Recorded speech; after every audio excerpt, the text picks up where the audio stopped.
So no, it's not the One Piece world. It's our world. It does spin, just not very well. Go over here.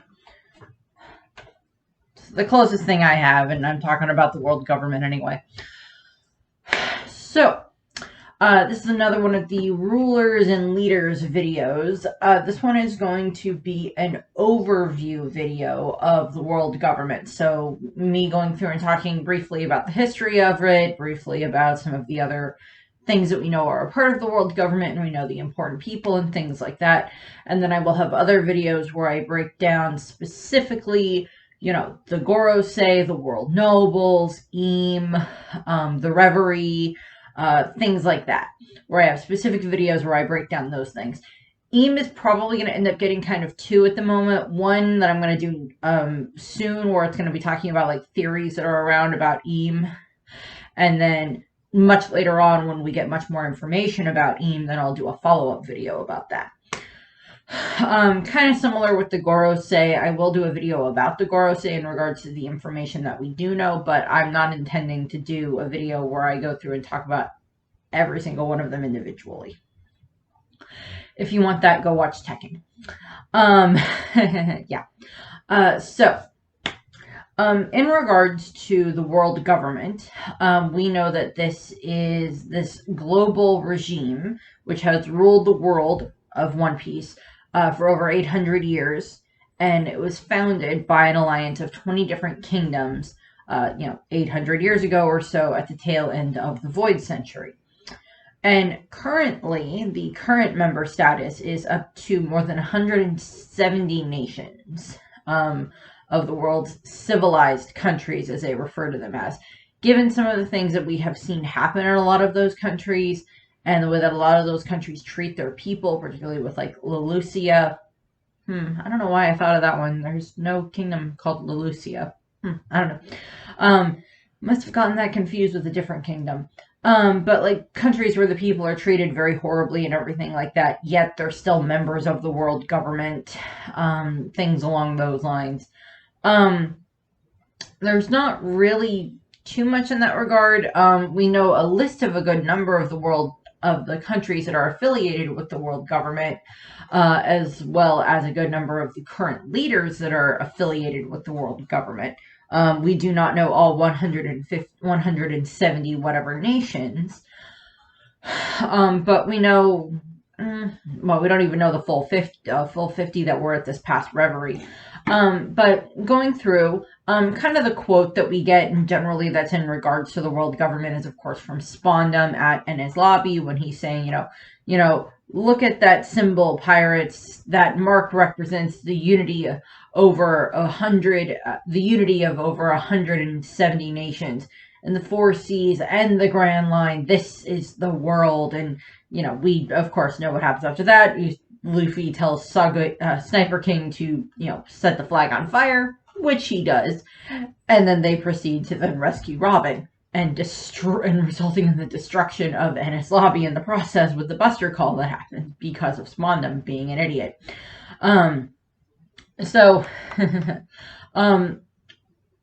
In regards to things that are around the world government, clearly the organization is largely prioritized. It is portrayed as being very corrupt and an oppressive entity. Lots of governments within our world throughout history have had very similar things that have happened with them, where they have this very corrupt leader or very corrupt ruling class, and it just, suppresses more and more of, the lower class, the commoners, the, poor, middle class, whatever. And it just suppresses them and controls their lives quite a bit with propaganda and with things like that. We see that a lot in other countries around the world today. And sometimes even here in the US. So the world government is very oppressive, and it has, of course, the application of absolute justice, where it's like every pirate is a bad pirate. There are no good pirates. Any pirates are bad. Any revolutionaries are bad. Any mountain bandits are bad. Anyone that goes against our laws is bad. And if you're not affiliated with the world government because you can't pay the heavenly tribute, then we don't really care what happens to you. It's like you're not going to get protection from the Marines. You're not going to get assistance if there's anything along those lines. You're just on your own unless you're willing or able to pay the heavenly tribute. And we see that there are a lot of countries that go very much towards the, well, as long as our rulers are fine, we don't care what happens to the peasants.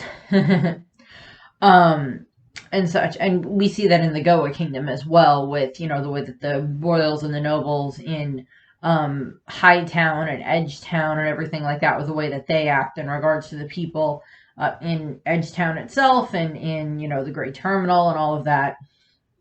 And, you know, so we see different applications of that. And to a degree, Goa kingdom is kind of this, you know, representation, is like this mini cosmos representation of like the world government compared to the rest of the world, and how, you know, Fuchsia village has no connection, is technically part of the Goa kingdom, but they don't really have the protection of the Goa kingdom that it would provide.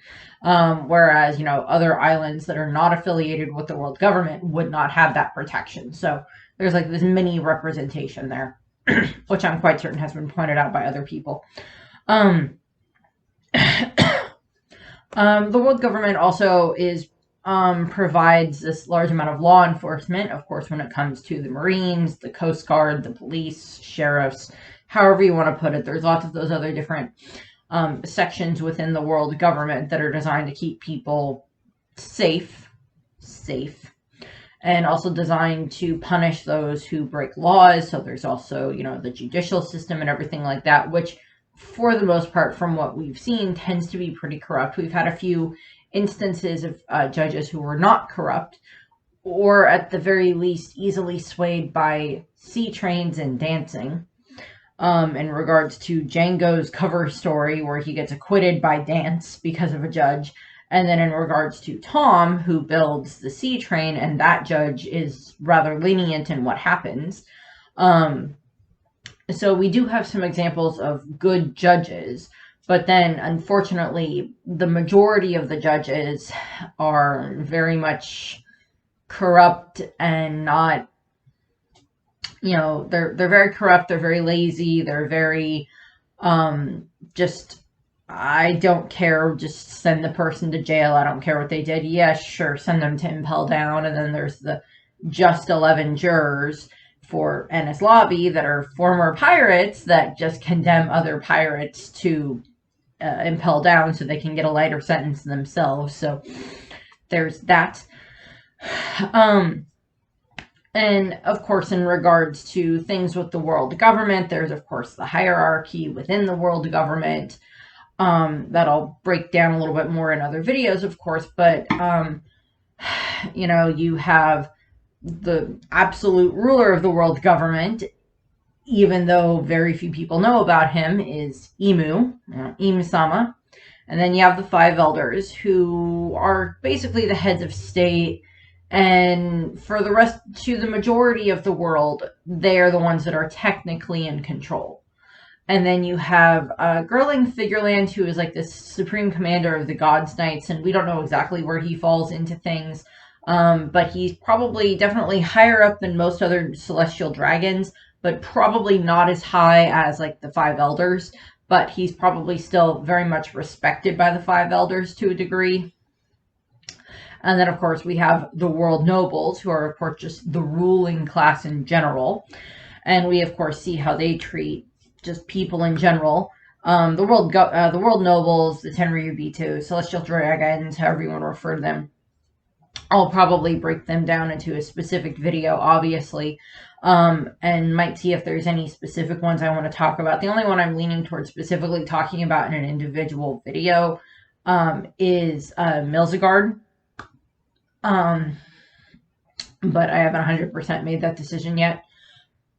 And then underneath the world nobles, there is Kong, who is the chief, you know, commander in chief of kind of, you know, the world government, all the CP forces, was in command of the warlords, is kind of a, you know, go-between in regards to the Marines and the Gorosei, but also then of course we have the Marines in that setup, where we have and currently Sakazuki, who is, the current fleet admiral. And he, of course, is control of the Marines themselves and all of the various, vice admirals, commanders, admirals, captains, however many you want to put, all of them are technically under his control. Whether or not they decide to actually listen to him is a little bit left up for debate at times. And so we have that. We know, of course, that the world government was originally founded by 20 rulers, 20 monarchs coming together 800 years ago. We know 9 of those families at the moment: Nerona, Jupiter, V, Nasjuro, Don Quixote, Mars, Figarland, Saturn, Warcury, and Nefertiti. Those are the ones that we are aware of at the moment.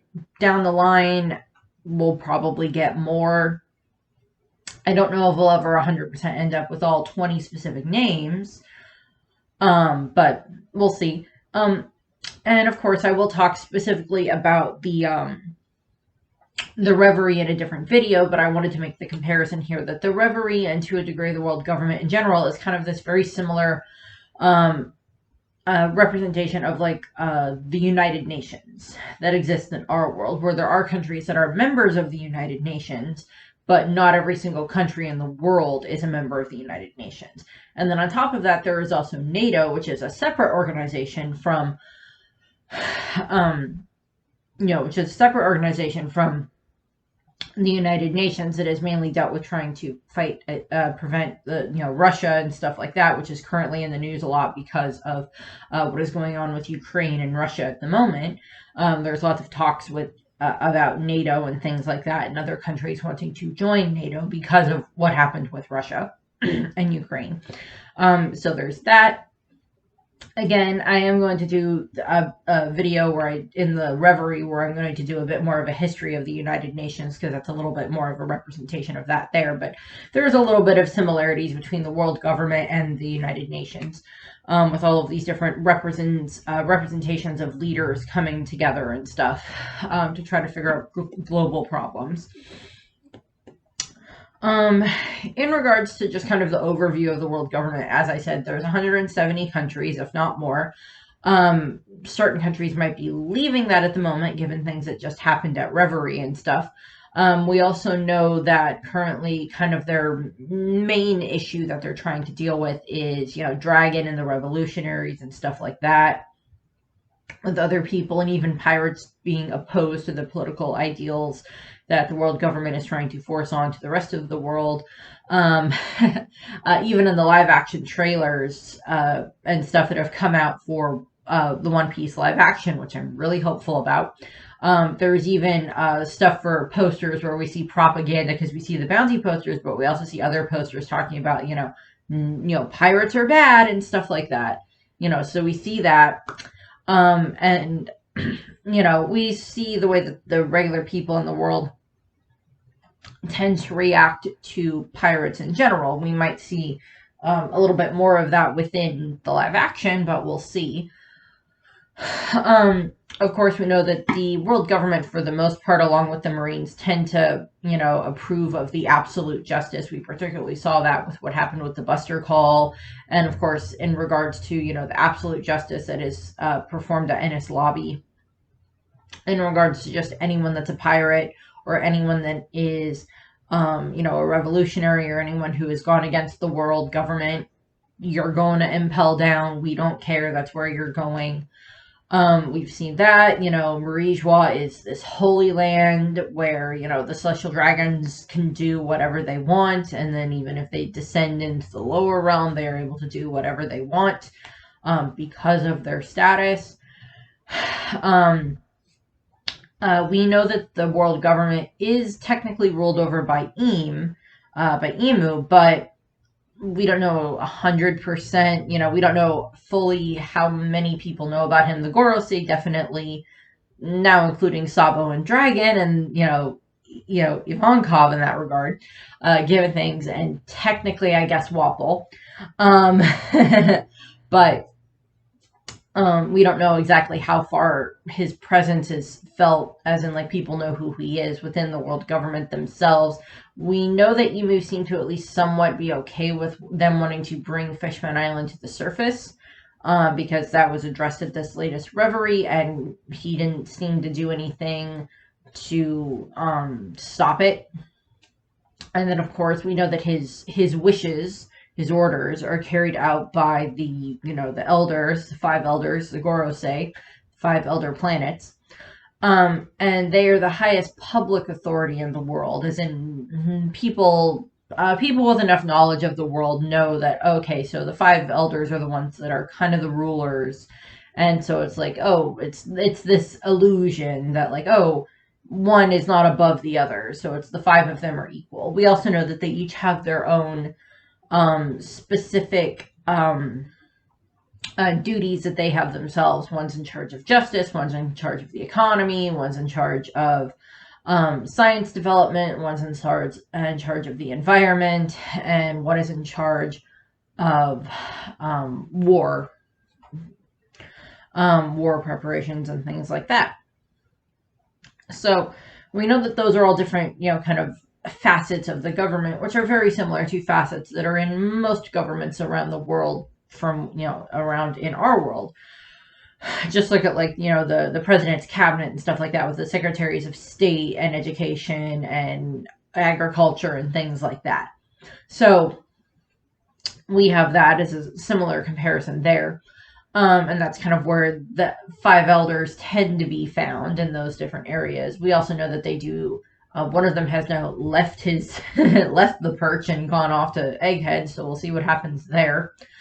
And then, of course, they also tend to, it's kind of like this illusion that, like, oh yes, the 50 kings that gathered for the reverie, they are probably the most successful nations in the world. They gather for reverie, and then while they may vote on things as a committee, if the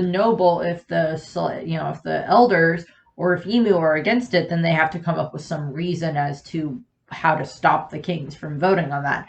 Probably bribing certain kings or queens to vote against whatever the resolution is that they're trying to pass. So we have that. And then, of course, underneath that, we then, of course, had Kong, who is, of course, the chief of staff of the world government, who was, like, the highest ranking, I guess, low-born person. I guess chief of staff is the highest rank that you could get to in the world government in that regard, because you can't become a celestial dragon, but you can become very, very high ranking in that regard. And we're pretty much under the impression that Kong at one point was the fleet admiral of the Marines, that he once held a position that Sengoku had, and that Sakazuki now currently holds. Whether or not that ends up being explicitly explained down the line is a little bit left up for debate. But he probably held that position at one point in time and then was promoted to become chief of staff. And then, of course, and he might get somewhat of his own video. I haven't decided on that yet. But then, of course, he is also ahead of the Cypher Poll, which is, of course, kind of like the Men in Black setup, the FBI for this, FBI, CIA, NCIS. I was trying to think of some other various letter combination that applies here, and I'm like, CSI? No, that's not the same thing. Although they might do some form of, like, crime scene investigation type stuff. But, like, they're the setup where, of course, they're the intelligence gathering network, and also going and, various other things that they do. Assassinations when it comes to CP9, and protecting the Celestial Dragons when it comes to, CPI just 0. And then, of course, we know that Kong was also formally, technically, in control / the Marines, kind of ordering around these, the Shishibukai, the warlords. That, of course, has been abolished at this point in time, but previously they, were in control of them. And, of course, we know the world government has this thing where they kind of preach this, having the Marines and the warlords and the Yonko, the emperors, having them there all has this, balance of power within the world.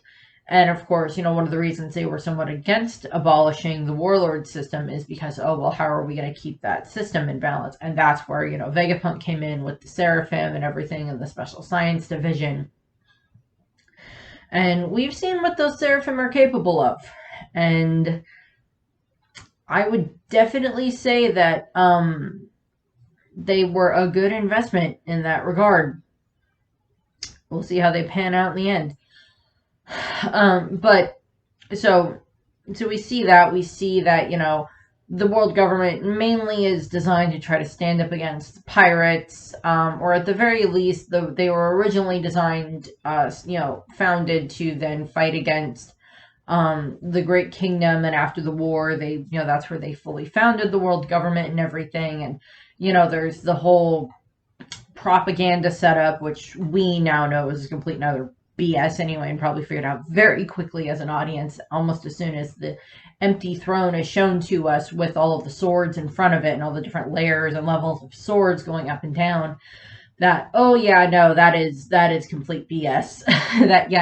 There's someone that's going to sit on that damn throne. That thing looks far too well taken care of to not have someone sit on it every now and then.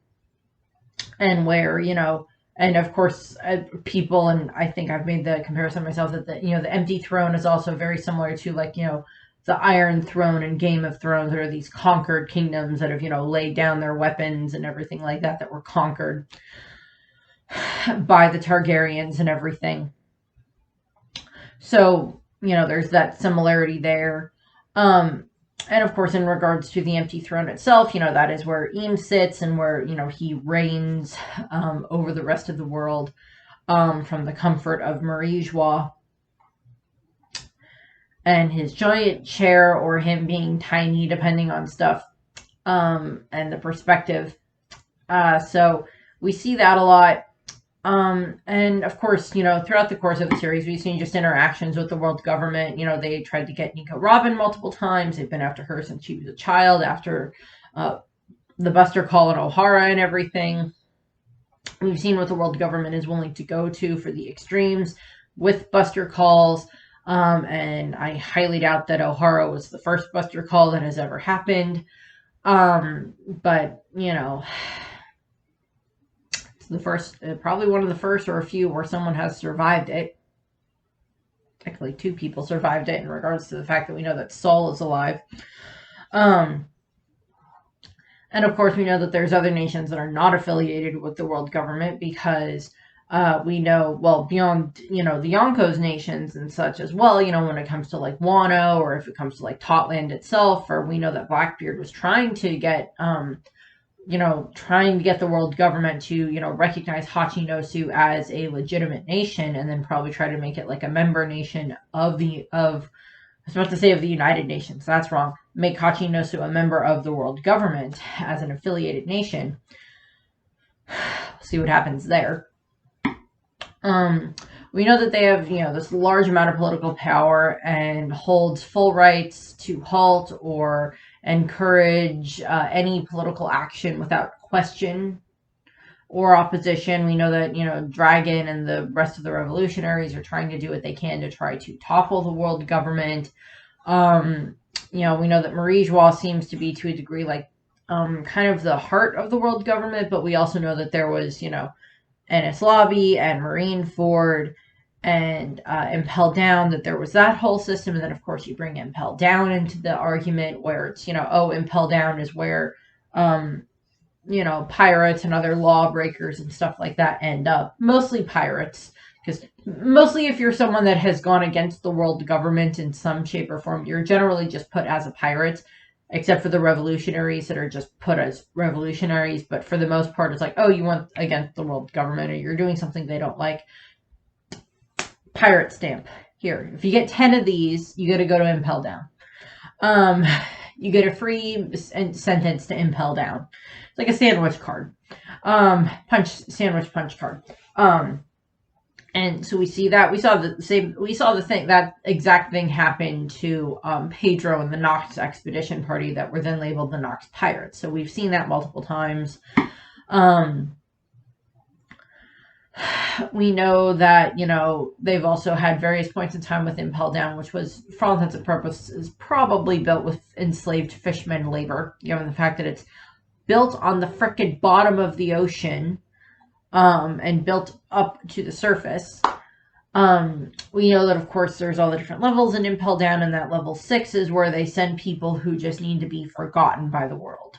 That they're just, this is where you go to be forgotten. That's your punishment. We okay, if I had to choose any of the different levels of Impel Down to be on, I would rather be in level 6, because I'm not going to scrape my feet up or my body up on those trees and bloody grass. I'm not going to get boiled or frozen or starve to death. I mean, the beasts would be one thing, and I would just stay in my cell the whole time, but even then, that would be, I guess, the one that I would prefer to have to be in, but, At the very least, if you're going to be in, level 6, you're at least going to have some interesting people to talk to. They might try to kill you, but you'll at least have some interesting people to talk to. We know, of course, that even though the world government on its surface is opposed to slavery, we certainly know that they pretty fully allow the celestial dragons to do whatever they want. They allowed the slave trade to, flourish on, Sabaody and everything like that, with the fishmen and with giants and with other people that are just brought there to be slaves and everything like that. So we've seen that and everything, how the world government doesn't really do anything against it. And then it just is kind of that horrible setup, and that there's other places around the world that have had human shops where the celestial dragons or where other people go and buy them, considering that we saw other people within the auction house who were not celestial dragons, and they were there to bid on people, and stuff. So we know that slave traders and stuff like that are a very big thing within the within that setup. And we of course know, as I stated, I mentioned Cipher Pol and everything, and they're a big part of the world government in regards to gathering intelligence and dealing with smaller threats, or in the case of CP9, sending assassins to different places. And this section of CPI just 0, it is their job to protect the celestial dragons and stuff. So we have that. The Marines and such are also sent to deal with different types of notorious criminals and things like that. There's the incident that happened on O'Hara that shows that they're willing to use the Buster Call, and of course that incident is also kind of reshown again when everything happens within his lobby. And that whole corrupt thing is destroyed by the Straw Hats and the Frankie family and everything. But yeah, I think it ends up getting rebuilt at some point in time. We know that the world government also has employed Vegapunk much more recently in the past, probably in the past 30-ish years. Well, it was more like 20-ish, given the fact that we know that that he started working for them around a little bit earlier than what happened in O'Hara, but still, that Vegapunk has been working for them for a while, and that in some cases this probably has improved the lives of some people around the world. But of course, the world government states, "Oh no, we don't have enough funding for that stuff." I'm like, bitch, please, you can go and just, take everything from the celestial dragons. You do not have to give them all of this, and you can actually make things better in the world. But that's the entire allegory that they're going for.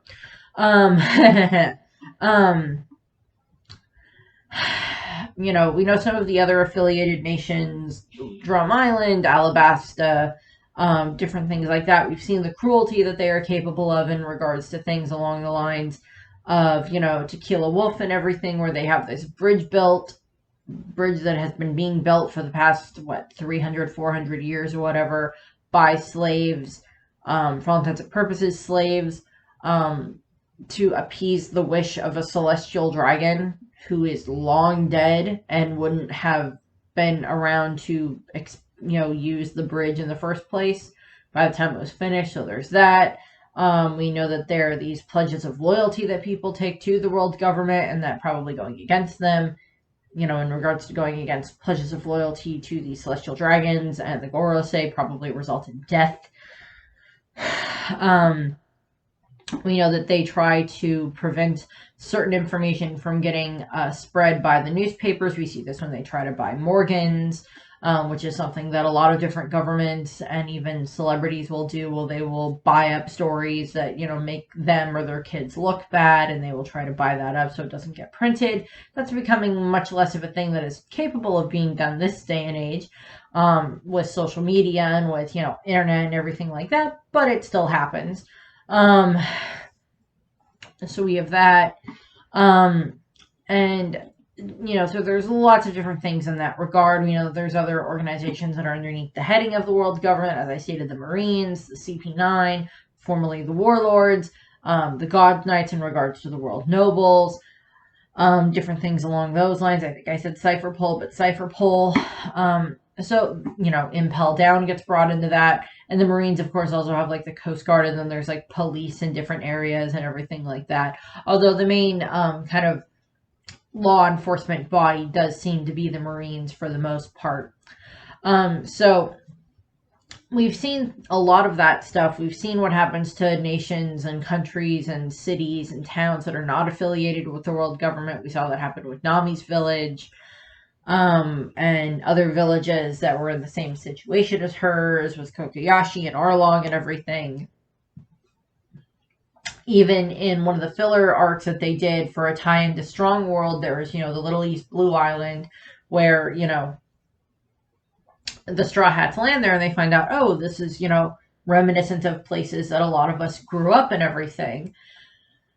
And then it's, oh, there's this, there's the little girl whose dad had been a Marine that had left the Marines to try to protect the island because they were not affiliated with the world government, and he felt they still needed to be protected from pirates. So we have that. We now know, of course, that the Marines are kind of having to go at war against the Cross Guild at the moment, given the fact that now there's bounties out on the Marines' heads. And stuff, and admirals and certain vice admirals are 3 billion berries and everything like that, with Garp and the other vice admirals and such, and things along those lines. So there's lots of that stuff that gets brought in. As I said, I will be doing breakdown videos of several of the other things within the world government: the Celestial Dragons, the Gorosei, Eam, possibly a little bit with the Marines. I haven't decided on that one yet. Reverie, definitely in that regard. And as I said, Eam is probably going to get two at the moment. One with current information and current theories in regards to Eam, and then one much more later on down the line where we'll get, after we get a lot more information about Eam, and then I'll piece a lot of that together and see what happens. So that's what we have here. I thank you for watching. I hope you enjoyed the video. As I said, this is just kind of an overview of the world government. We'll do much more on other sections in later videos. I thank you for watching, and I hope you enjoyed the video. Bye!